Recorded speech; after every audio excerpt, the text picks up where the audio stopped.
Hello, everybody. It is Skip Clark. We are live from the Inner Harbor Studios. And with me right now today, we're going to find out a lot about not only him, but about the organization that he is leading. I have John Knechtle, who is the executive director and community leader of L'Arche here in Syracuse. Hello, John. Welcome. Good morning, Skip. Good to be here with you. It's good to see you, my friend. Tell us a little bit, first of all, what is L'Arche? L'Arche is a community of people with and without intellectual disabilities that shares life together in 4 homes here in Syracuse. But we're part of an international organization, which is in 37 countries around the world. I love that. I love that. So you have 4 homes here. Yes. And you say with and without disabilities. Right. So you get somebody that comes on board and actually lives in the house with the individuals. Correct. Correct. We have what are called live-in assistants. Okay. And we have 10 live-in assistants right now in our 4 homes. So it's 24/7. Yes. 24/7. What inspired the founding of L'Arche? What got it all started? Well, it was started here in Syracuse by a professor from Syracuse University named Wolf Wolfensberger, who was on the faculty in special education there. Okay. And I love that name, by the way. Yes, me too. And he wanted to provide a community alternative because we were going through deinstitutionalization of people with disabilities in the 1960s. And he heard about L'Arche, and then he got a group together in the early 70s. And they decided to form a L'Arche community here in Syracuse. Was that, you talk about like the middle 60s, they used to have the homes where individuals would go. For example, I have a son with Down syndrome. Back in the day, they would end up going to one of these homes. Correct, because they were very large institutions at first. Right. And that was what they called the deinstitutionalization process. I hate that name institution, though. Yeah. I hate that. I hate that. As you know, we all, and I'm sure you see it every day. Yes. Being who you are and what you do. Right. The fact that these individuals, a lot of them are very high functioning. They can go out, they can get a job, they can take a bus, they can do whatever they need to do to live their life. Yes. Just maybe a little guidance along the way. Yeah, we have the span of disabilities from very high functioning to very low functioning. So yes. I made a list of questions here. So just, you know, it's pretty cool. How does L'Arche foster relationships between people with and without intellectual disabilities? Well, the first is what we just mentioned. We have live-in assistants. We have people without intellectual disabilities living in the homes. And the purpose of that is so that they become part of the house itself. And that's part of what makes us different from institutions. Because institutions, you come in, you provide services. They call them clients. We call them core members because they're the core of our community. They call them DSPs. We call them assistants because we're there to assist with living. We're trying to create a family environment where relationships are key between everyone living there. Yeah. Can you maybe share some success stories? That maybe something that comes to mind, and you know, talking about L'Arche and what you do. Sure. One of the core members that came to us early on 45 years ago is a gentleman named Ted Fox. And he came to us from an orphanage. He was abandoned at birth. He's never known whether he had has had any family or who they were. And he came to us as an adult. We only take adults at L'Arche. And at first, very angry. We used to have to set up intervals every 20 minutes. Someone had to be with him, to interact with him so that he didn't sort of go off the rails. So he came to us at a very angry and understandably angry moment in his life. And then over the years has become sort of the senior spokesperson of our community with incredible maturity, welcoming everybody into the community, whether it's other core members or assistants in the community. And even assistants that come to us often when they leave say that Ted has had the biggest impact in their lives. Wow. Yes. That's amazing. And it's all because of L'Arche. You got to love that. What's a typical day look like in the L'Arche community? What's a typical day for somebody? Sure. So they wake up between 6:30 and 7, and we have what are called morning routines, getting dressed, if some have to maybe take a shower in the morning, having breakfast, packing their lunch, and then going to their day routine. The day routine, if they're high functioning, they can hold down a job. They'll go to a job. If they're lower functioning, we have day programs that they will go to. We have a few people, because we've been around so long, that are elderly and can't go out into those programs. So we have a few that are in the home for the day. And then towards around 4 o'clock in the afternoon, they start returning back to the community, to the house. And then they will have dinner between 5 and 6, and then have some time before they go through their what we call their evening routines, which is getting ready for bed, brushing their teeth, whatever is entailed for them getting ready, taking their medications, things along those lines. Right. The other thing I should mention, after dinner, we usually have a time of prayer.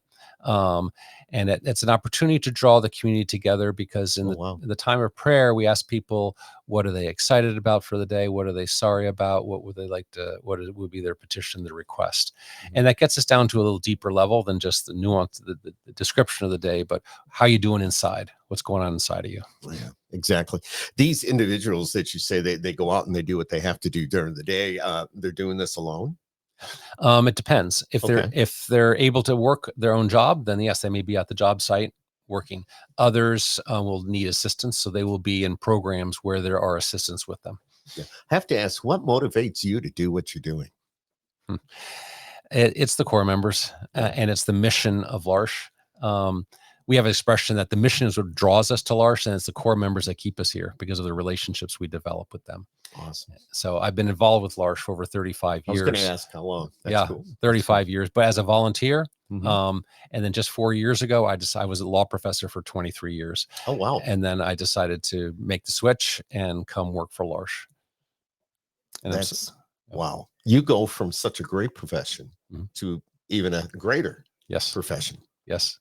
I mean, that's pretty awesome in itself. And L'Arche being here, you said you have 4 homes.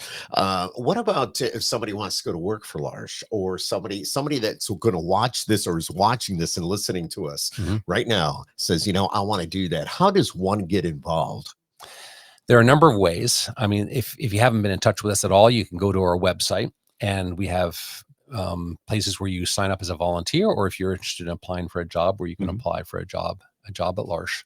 But we can use people in a variety of ways. For volunteers, you can come. This fall, we're having yard cleanups where the house comes out and we clean up the yard together. You can come and have meals and maybe help prepare a meal or bring a meal. And we have lots of celebrations. That's a big part of who we are.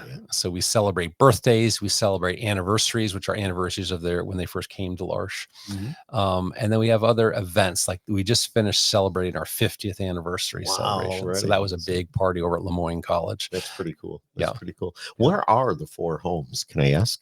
Where? Yes. Yeah, they're all in the city of Syracuse. One up on Cleveland Road, one on Highland Avenue, one in Gulfster Avenue, one on Croydon Avenue. So they're all spread around the city. What would you say is one of the biggest challenges that you have at L'Arche? The biggest challenge has emerged since COVID, and that is the labor shortage. And that was already coming because the baby boomer generation was retiring, and the generations behind it are not as large. And so, but COVID aggravated that. And so the labor shortage has been the biggest challenge for us in the last 4 years. I think it's not only there. I think it's just about everywhere right now. I mean, even here in the media, it's tough to get individuals to come and work. Yes. It's just very tough. Now, when you go to work for L'Arche, you live right there? You live in that home? You stay there 24/7, or how does that work? Well, I mentioned we have 10 live-in assistants right now. We have about 30 assistants total. So most assistants live out in their own apartment or house or home or wherever. So most do not live in. And so there's a blend of both. I got you. So you go and work a shift. Like I come into work here at Inner Harbor Media. I work so many hours a day and then I go home. Right. It's the same thing. And earlier you were talking just minutes ago, you were talking about the routine. Now, as we mentioned, I have a son with Down syndrome, but you're right. Those routines, we hit dinner and everything is a routine. And I would imagine it's pretty much, that's exactly what you were saying about, the schedule throughout the day at L'Arche. Yes. Routine and ritual are important for everybody, but particularly we found for core members because they want to know what to expect, and it gives them security to know this is what I do at this period of time of the day. Gotcha. What are some of the future goals of L'Arche? I mean, you're only 50 years. I mean, it's a long time, but not really a long time. So what are some of the future goals? Well, we are primarily funded by the state, OPWDD of the state. And the state has decided several years ago that they were not going to expand their operations. And we're licensed by them. So we're not able to add more homes, which is too bad because the demand for our services is enormous. It's true for all providers, but particularly because of our unique mission, we have people calling us almost every other week saying we have a family member that wants to come. So expanding homes is probably not the way it'll grow. We'll have to, the areas that we could expand would be in our day programs, expand those. And then alternative living arrangements, like semi-independent living. Yeah, you talk about day programs. Is that separate from the live-in programs? Yes. So if here again, I'll use my son as an example, Down syndrome, and I want to take him to a program, how would I do that with L'Arche? Okay. Typically what happens is someone like your son would have a care manager. Yes, he does. Okay. And then the care manager, and then in conversation with your son would say, I'd like to go to a day program. And they say, well, let's look at what's out there. And then the care manager then would identify possible programs. They have to identify the program, say, do you have openings in your program, so on and so forth. And would this be a good match? Is this a type program that you would like to go to? Because there are a variety of different types of day programs. If L'Arche, let's talk about that for a second. L'Arche, how do you work with the other organizations in the area that offer programs and basically a lot of what you're doing at L'Arche? Yes. Actually, just 4 years ago, we entered into a relationship with one of the large providers here in Central New York, Access CNY. Absolutely. And the reason for that, one of the reasons for that was there's been, over the last 10 years, there's been great pressure by OPWD to consolidate in the industry. They didn't want small providers because it's just, the economies of scale weren't there, which also has me concerned because rightfully so. They're pushing us back to toward in the direction of where we came from in the 1960s. And you don't want to do that. And you don't want to do it. I know it's cost effective to warehouse people, don't want to do that. But that's not what's in the best interest of core members. And so that's really not the direction we should be going in. And they don't acknowledge it, but it's money that's driving that because it's cheaper. And that's what the state legislature primarily focuses on. So we developed this relationship with Access CNY. And actually, one of the things, we have an event coming up this Friday. We're having a masquerade ball, and we're doing jointly with Access CNY. Oh, very cool. Yeah, very cool. That we can't, that core members are really excited about because there aren't many social opportunities for people with intellectual disabilities to socialize. Usually on Friday, Saturday nights, the only thing is to stay at home. And so ironically, I was thinking about this. And I went after a grant from the Mother Cabrini Health Foundation to give us some money to start a dance. And Access on their own had already decided that this was something that they needed because they saw the gap out there. And then we came together and said, let's do this together. Yeah, I love that. And what is that? So that's coming up on Friday. What is the date? So if you want, this is going to be uploaded like right away, but Friday's this Friday, October 25th. Okay. The thing is, you have to notify us ahead of time because we have to, but it's going to be at Arrowhead Lodge in Brewerton, New York. United Shores. Yeah. From 5:30 to 8 o'clock, there'll be food, music, dancing. And, they love the masquerade. Dance. They do. I've seen it. Being from somewhat the community is what you're referring to, that, my son loves to dance. Yes. I mean, it's just like, all right, we got to stop now, Zach. We need to go. And, no, he's going to dance. Yeah. So. If you're ever going to Special Olympics, they usually have a dance like on Saturday night. They do. And everybody shows up. No one wants to miss the dance. Right. No, exactly right. So this is one big event, but do you have other fundraising events for L'Arche? We do, and we recently celebrated our 50th anniversary, so we had a big celebration. Gotcha. And we had that over at Lemoyne College, and we have an event that we're going to be restarting again. COVID kind of shut us down, which is we call Break Bread events, a silent auction which we'll be doing next year. Very cool. Yeah. So, and that helps fund the activities that L'Arche is doing, and you also get funding from the state, you mentioned. Correct. Yeah. So together. Now, if somebody wanted to go online, can they make a monetary donation or give to the organization? They can. There's a place on the website. We say donate, click on there, and you can donate with credit card or whatever. And that's all tax deductible. Yes. Just thought I'd throw it out there. That people are looking for different deductions. So that's pretty cool. What message would you like to share with our viewers about the importance of inclusion? I think all of us seek a place of belonging in our world, not just people with intellectual disabilities. We all want to have a place, a home, a place where we're recognized for who we are and what our gifts are. And people with intellectual disabilities is a group that historically has been discriminated against. They just weren't even thought about. I mean, we designed buildings where people in wheelchairs couldn't even get into. I mean, we wouldn't do that for the rest of the population, design a building where no one can get into. So it shows that in our minds, we just weren't thinking in terms of including people with intellectual and physical disabilities. And it's such an important part of every group. And you see it's, I mean, I taught international human rights for 23 years. And that's the story of groups that have been historically discriminated against. Sure. And they just want to be included. They want to say, look, we want to be included like everybody else and be treated the same as everybody else. And that's the story of one group after another. Whether it's a racial group, whether it's the elderly, whether it's the people who are handicapped. And so that's why it's so important that we recognize that this group has gifts. Nice. And that's what we like to announce. Many people don't realize that people with intellectual disabilities have wonderful gifts. In fact, gifts that are badly needed in our society today, particularly with how divisive our society is. Well, come experience life in our community, and you'll see an environment in where everyone's included. It's not a divisive. It's not where you're talking down to people or nasty to people, or you actually are building each other up and encouraging each other. It's a completely different environment. It'd be so nice if our larger society could learn from that. Yeah, John, I also, how can individuals make a difference in the lives of those with intellectual disabilities in their own communities? Even beyond, because L'Arche is just, we often say L'Arche is just a sign, because we're so small. There's no way we can possibly meet the need that's so great out there. I think the principles that L'Arche is founded upon, in which we seek to live each day, can be applied anywhere. It can be applied in the home, and I'm sure is applied in your home, where you want your son who has Down syndrome to know that he is valued, that he has gifts, that he is loved, that he belongs. My best buddy. Yeah, exactly. Exactly. And then, every day I leave for work, not to get off what you're saying, though, I always say goodbye and tell him I love him. And he'll look at me and go, best buddy, Dad, love you. And I say, absolutely, honey. And that just sets me up for a great day. Absolutely. If I don't do that in the morning, it's like, oh my God, I left without saying, I'm wondering what he's thinking, but still, best buddy. Absolutely. That's how we go. That's what we talk about. But L'Arche, the name L'Arche, what is that? It's a French word that means the ark, as in Noah's Ark.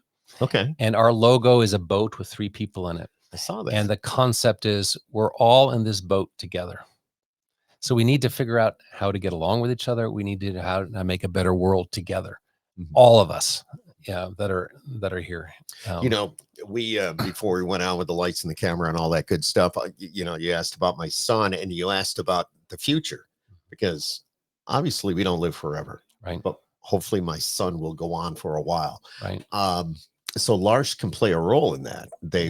How does all that work? Again, through the case manager. Yes, that's part of the role, but that's often how core members come to us, because they stay with their family as long as they can. And one of the most recent examples, it was a professor from Cornell who passed away, and his wife had to her health was poor. She had to go into a nursing home, and so there was no one to care for their son. And so Jimmy came to live with us, and what a wonderful gift he has been to us. There's a process with the care manager. You have to get qualified with OPWDD for these residential services. So they fund it. And then they fund most of it. Okay. Yes. Okay. Yes. And the rest comes from? And the rest comes from private donations that we have to raise. But then there's this match, because the people on that list are thousands and thousands here just in the state of New York. Wow. And then when we have an opening, we don't have openings very often, because most core members that come to us for the rest of their lives. Yes. They don't leave us after they come.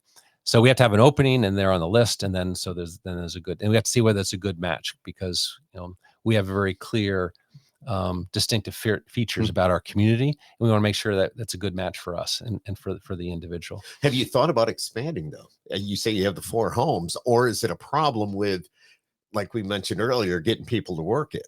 I mean, it's great to get a home, but you got to have the people to. The biggest hindrance is actually the state. They will not license new homes. Really? Yes. Can I ask why? Is that something we should mention? I I think we should all lobby the state of New York Bam. that they should be licensing new homes.